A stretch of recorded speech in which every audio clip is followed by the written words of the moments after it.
Gusto mo bang i-recover ang iyong Facebook account kahit wala ka ng access sa email address o mobile number, o baka pinalitan na, kasi merong nag-hack nito? Marami ang nagtatanong nito sa akin at isa na nga dito si Andy Boy Cuarto. Alam kong disappointed kayo dahil sa mga hackers na yan. Pero huwag mag-alala mga idol dahil sa videong ito, ituturo ko kung paano mo ma-recover ang iyong Facebook account kahit walang email address o mobile number. Panoorin mo hanggang dulo ang videong ito para maintindihan mo ng mabuti. Siya nga pala mga idol, kung hindi ka pa naka-follow dito sa account ko, follow mo muna para lagi kang updated sa mga video ko kagaya nito. Okay mga idol, ganito lang po ang gagawin natin. Una, pumunta sa Google Chrome o kahit anong internet browser na meron ka sa iyong device. Tapos, search ang Facebook account compromised at pindutin ang report compromised account sa lalabas na result. Kasunod niyan, kailangan mong mag-login sa Facebook na gusto mong i-recover gamit ang kasalukuyan o lumang password. Huwag mag-alala kung wala ka ng access sa email address o mobile number niyan, dahil sa process na ito hindi naman magpapadala si Facebook ng code. Pagkatapos mong mag-type ng email o mobile number at password, pindutin lang ang login at meron kang 5 option na kailangang piliin. Since na-hack o wala ka ng access sa email o mobile number, piliin mo ang someone else got into my account without my permission. Tapos pindutin ang continue, at get started. Hintayin lang matapos ang pag-check ni Facebook sa iyong compromised account. Ayan mga idol, tapos nang e-check ni Facebook ang iyong account, pindutin mo lang ang continue. Ngayon, kailangan mong gumawa ng bagong password para ma-secure ang iyong account.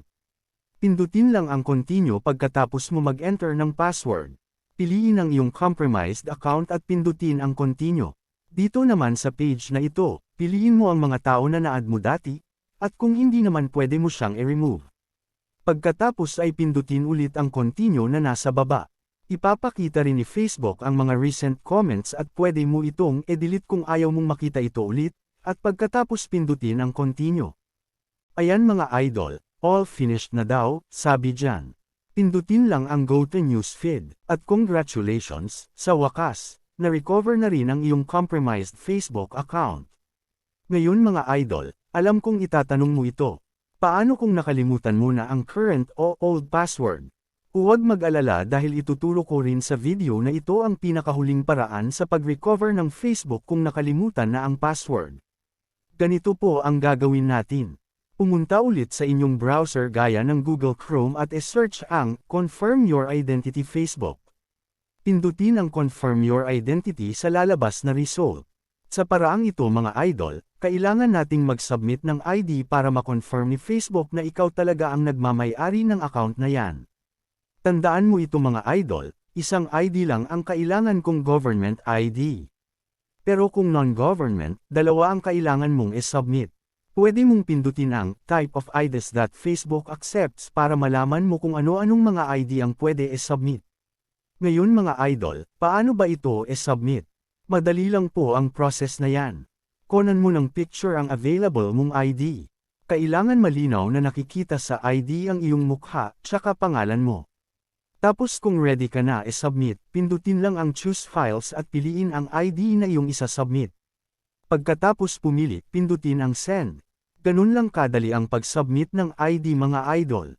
Maghintay ka na lang sa response ni Facebook. Ang tanong naman mga idol, paano mo malalaman na na-confirm na ni Facebook ang iyong account, since wala ka namang access sa email o mobile number doon sa compromised na account? Huwag mag-alala mga idol, dahil madi-detect ni Facebook ang ginamit mong device as long as nasa same Wi-Fi o connection lang sa time na nag-submit ka na ng ID. Kailangan po ito ng mahabang pasensya bago ma-recover ang account kasi nga magdidepende yun sa pinadala mong ID at sa iyong device. Huwag mag-alala dahil tiyak na makaka-reserve ka ng notification kay Facebook kapag na-confirm na niya ang iyong account, gamit ang pinadala mong ID. Yan lamang po mga idol. Sana nakatulong ang videong ito. At kung successful ang recovery ng iyong account, paki-comment na lang po, at paki-share na lang din para malaman din ng iba. At kung nagustuhan mo ang tutorial na ito, paki-heart o like sa video. At syempre, doon sa hindi pa naka-follow sa account ko, follow nyo na po para lagi kayong updated sa mga tutorial video ko kagaya nito. That's it for today's video. See you mga idol sa next video ko.